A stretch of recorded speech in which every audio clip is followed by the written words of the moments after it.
రాజుల మొదటి గ్రంథము 15వ అధ్యాయము. నెబాతు కుమారుడును రాజునైన యరొబాము ఏలుబడిలో 18వ సంవత్సరమున అబీయాము యూదావారిని ఏలనారంభించెను.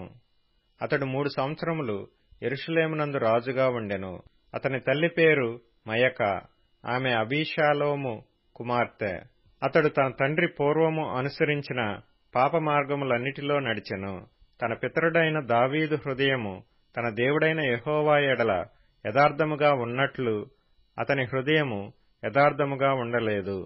దావీదు హిత్తీయుడైన ఊరియా సంగతియందు తప్ప తన జీవిత దినములన్నీయు యెహోవా దృష్టికి యథార్థముగా నడుచుకొనుచు యెహోవా అతనికిచ్చిన ఆజ్ఞలలో దేని విషయమందును తప్పిపోకుండెను గనుక దావీదు నిమిత్తము అతని తరువాత అతని కుమారుని నిలుపుటకును యెరూషలేమును స్థిరపరచుటకును అతని దేవుడైన యెహోవా యెరూషలేమునందు దావీదునకు దీపముగా అతని ఉండనిచ్చెను. రెహబాము బ్రతికిన దినములన్నీయు అతనికిని యరొబామునకును యుద్ధము జరుగుచుండెను.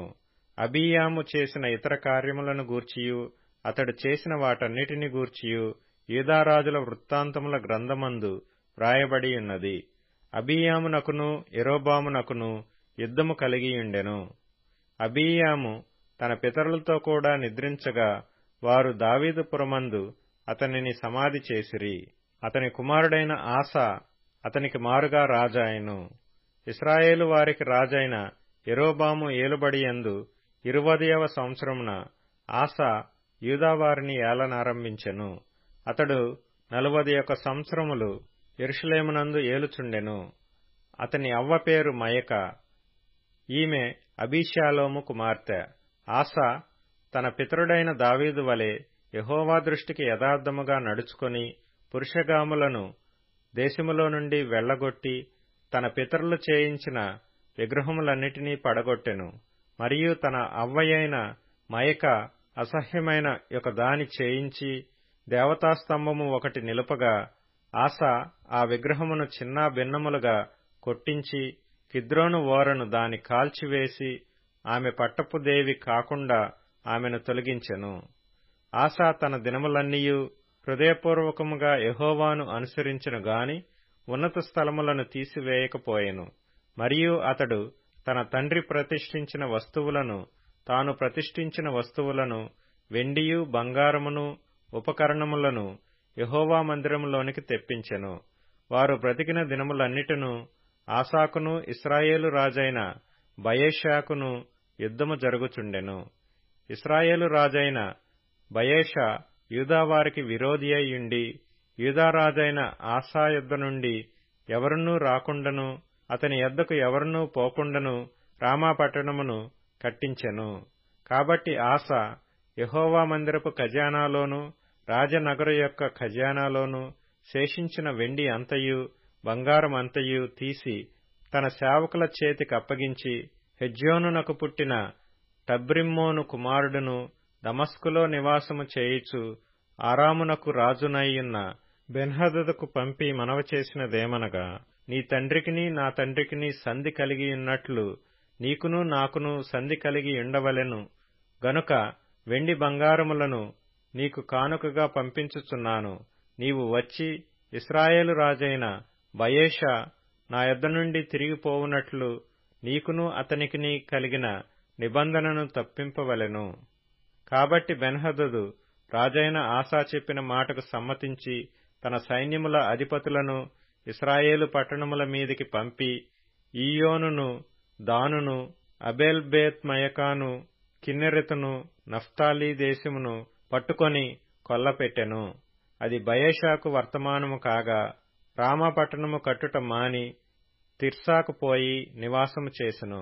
అప్పుడు రాజైన ఆసా ఎవరినూ నిలిచిపోకుండా యూదాదేశపు వారందరూ రావలెనని ప్రకటన చేయగా జనులు సమకూడి బయెషా కట్టించుచున్న రామా పట్టణపు రాళ్లను కర్రలను ఎత్తుకొని వచ్చిరి. రాజైన ఆసా వాటి చేత బెన్యామీను సంబంధమైన గెబను మిస్పాను కట్టించెను.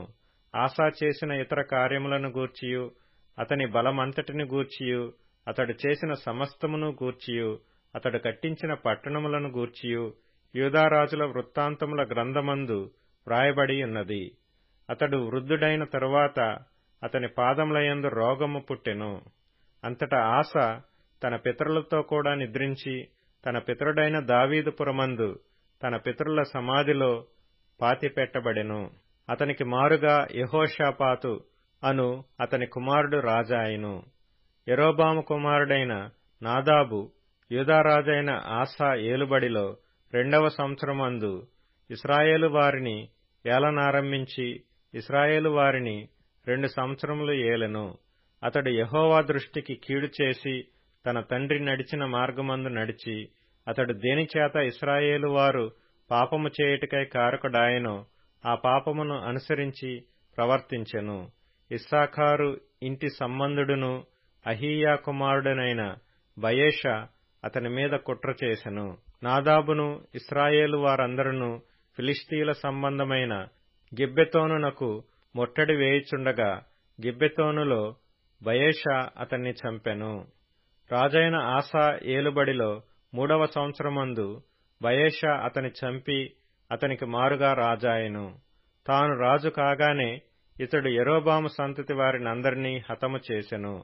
ఎవనినైనా యరొబామునకు సజీవునిగా ఉండనీయక అందరినీ నశింపచేసెను. తన సేవకుడైన షిలోనీయుడైన అహీయా ద్వారా యెహోవా సెలవిచ్చిన ప్రకారముగా ఇది జరిగెను. తాను చేసిన పాపముల చేత ఇశ్రాయేలు వారు పాపము చేయుటకు కారకుడై యరొబాము ఇశ్రాయేలీల దేవుడైన యెహోవాకు కోపము పుట్టింపగా ఈలాగున జరిగెను. నాదాబు చేసిన ఇతర కార్యములను గూర్చియు అతడు చేసిన దానినంతటిని గూర్చియు ఇశ్రాయేలు రాజుల వృత్తాంతముల గ్రంథమందు వ్రాయబడి ఉన్నది. వారి దినములన్నిటిను ఆసాకును ఇశ్రాయేలు రాజైన బయెషాకును యుద్ధము జరుగుచుండెను. యూదారాజైన ఆసా ఏలుబడిలో 3వ సంవత్సరమందు అహీయా కుమారుడైన బయెషా తిర్సాయందు ఇశ్రాయేలు వారినందరినీ ఏలనారంభించి 24 సంవత్సరములు ఏలెను. ఇతడు యెహోవా దృష్టికి కీడు చేసి యరొబాము దేనిచేత ఇశ్రాయేలు వారు పాపము చేయుటకు కారకుడాయెనో దానినంతటినీ అనుసరించి ప్రవర్తించెను.